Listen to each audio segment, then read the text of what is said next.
আমরা মুসলিম। আমাদের নেতা একজনই হযরত মুহাম্মদ সাল্লাল্লাহু আলাইহি সাল্লাম। আদর্শ নিয়ে আজকে আমরা এই পৃথিবীতে এসেছি হযরত আদম আলাইহিস সালামের মাধ্যমে। আমাদের অস্তিত্ব, আমাদের রক্তে শিরা উপশিরা মিশে আছে যে মুসলিমের রক্ত, তাকে আমরা ভুলে যাচ্ছি। কিছু কুচক্রীয় কিছু বাহিনী এবং তাদের কথা বললে আমরা ভুলেই যাব।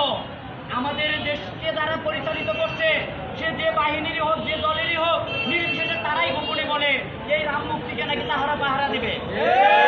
এর চেয়ে লজ্জাজনক ঘৃণিত কাজ এই বাংলার জমিনে মুসলিমের দ্বারা সম্ভব হয় না।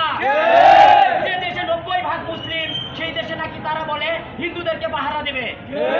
যদি তাই হতো তাহলে ভারতে যে আমাদের মসজিদ নির্মাণ হতে দিচ্ছে না, এত শত শত কোটি টাকা তারা ধ্বংস করতেছে, তাতে নাকি আজকে মুসলিমের মধ্যে যত ধরনের জুলুম নির্যাতন আছে সব করতেছে, সেগুলো আমার বাংলার জমিনের মুসলিম ভাই ব্রাদাররা রাখে না।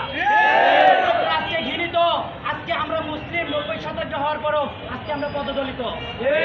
আমরা প্রশাসনকে জানাতে চাই, আপনারা হাতে আঙ্গুল দিয়ে চুরি করে আর